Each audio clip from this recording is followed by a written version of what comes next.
So this is the last part of chapter 1. It is blaming the victim. As with other victims of manipulation, adoptees and birth mothers are often blamed for their responses to trauma. The birth mother is between a rock and a hard place. At the time of surrender, she was told in no uncertain terms that to keep her baby would be a selfish act, and the best interest of her baby would be to give it to a deserving couple who could rear it in a stable home. We know that's untrue, but this is the manipulation part, right? Later, she has been admonished for giving her baby away. How could she have done that? People ask. The very society which condemned her for getting pregnant and punished her by insisting that she give up her baby is now criticizing her for having done what was required of her at the time. How hypocritical a society we are.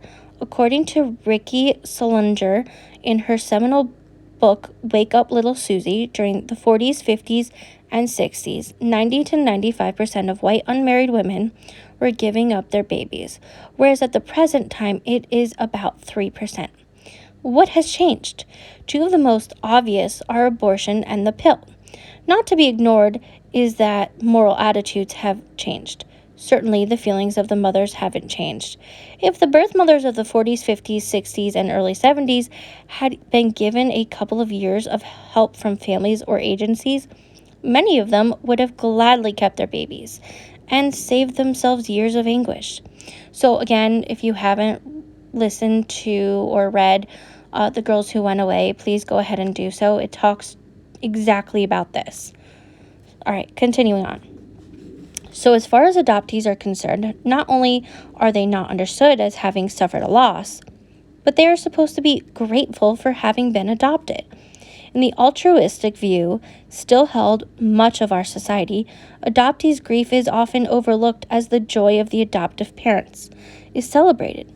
Although as a society we are beginning to understand that childhood experiences such as sexual, physical, and emotional abuse are harmful, and that women are not responsible for their own rapes, adoptees are still often seen as ungrateful. If they don't see adoption as a wonderful experience, thus we as a society still view adoption as beneficial without any acknowledgement of the trauma which precedes it, or the pain and confusion which accompany it. As a result of this gap in understanding, the pain of separation and adoption is that the helping professions often label adoptees as having character disorders. But the concept of personality development does not include, quote, any understanding of the corrosion of personality that occurs under conditions of prolonged terror, quoted by Herman. It is difficult to develop one's personality when one is constantly fearful, as are many adoptees and birth mothers. Birth mothers have the advantage of having a pre-trauma reference for their personalities. Quote, I know that before this happened to me, I was not so fearful, untrusting, and guilt-ridden. My attitudes were different. My behavior was different. I knew who I was, unquote. Unfortunately, that knowledge does not always translate into a healthy personality for the birth mother, because her present behavior is influenced by the memory of the trauma. Adoptees, on the other hand, experience the trauma at the very beginning of their lives, before long-term memory develops. There is no before the trauma for them, no reference point for who they were or are. They often get confused between their post-trauma coping behavior and their authentic personalities. Many psychotherapists, including psychiatrists and psychologists, use the DSM, the Diagnostic and Statistical Manual of Mental Disorders, when diagnosing patients. The problem with this tool is that the manual of symptoms only, which means that there is no information as to the etiology or cause of the symptoms. This, I believe, is a very dangerous protocol, as I will demonstrate in Chapter 19, Defining Adult Pathology. The symptoms of adoptees and borderline personalities are almost identical, which is the reason that so many adoptees are falsely diagnosed as borderlines. This is a dangerous and erroneous assumption because the treatment plans for each is different and for the most part diametrically opposed. When discussing the various diagnoses of trauma victims, Herman is vehement. The most notorious is the diagnosis of borderline personality disorder. This term is frequently used within the mental health professions, a little more than a sophisticated insult. She believes, as do I, that we desperately need a new paradigm. What has to be understood thus far is that separation trauma is an insidious experience because, as a society, we fail to see this experience as trauma. Well, at least for the adoptees, right? If there is a death in the family, we can understand. But or if there's like parent alienation, right? But because it's an adoptee, we don't. It's just, we just don't see it, right? Or they choose not to, I should say. Anyway, but what is all this talk of victimhood when this book is about getting out from under the burden of being a victim? We cannot heal from something unless we acknowledge that it exists. There is no one, in my opinion, who is more traumatized, aka victimized, than a newborn infant who is separated from their mother, their heritage, or their genetic history. It is like experiencing a terrific implosion, then growing up with genetic amnesia, no reference points for one's being, no reflection of one's self. Some adoptees are keenly aware of this, yet feel abnormal of this awareness.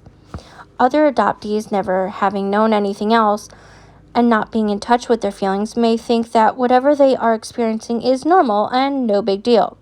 All trauma is a big deal and has an influence on one's basic sense of self. As we shall see in the next chapter, trauma also influences the way... I just lost my place, I'm sorry. Influences the way in which our neurons connect to our brains, or to put in the vernacular, the way we are wired. No one is immune from trauma. The element of surprise and the danger of annihilation make everyone vulnerable to trauma. The key is surprise, the unexpected, the interruption in the natural order. Quoted by Herman. This is especially true of a helpless infant or child. A child who is separated from their mother in infancy is affected by this separation and sees the world, their self, and others through the lens of that abandonment, whether they understand it or not. It is this understanding which has come before one can move out of the role of victim, through the role of survivor, and into the role of participant in life. As for Ken Watson so eloquently put it, people cannot recover from the pain of their past until they have faced it, and can be helped to do this in an empathetic relationship or environment. In order to lead more satisfying lives and to achieve their optimum potential, however, people must move beyond the empathy phase and become empowered to change. The energy formerly needed to deny their pain is now available to make choices and to take action to reach desired goals.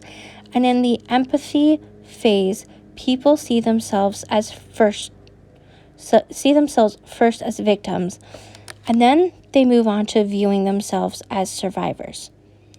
But true healing only comes when one is not just a survivor, but a participant. Watson, AAC Decree, Summer 1997.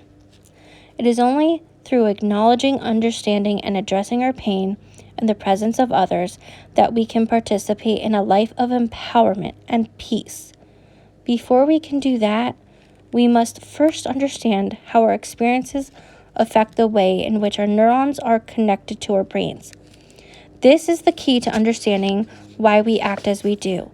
At the same time, this understanding can give us hope, and that we can change the things we want to change.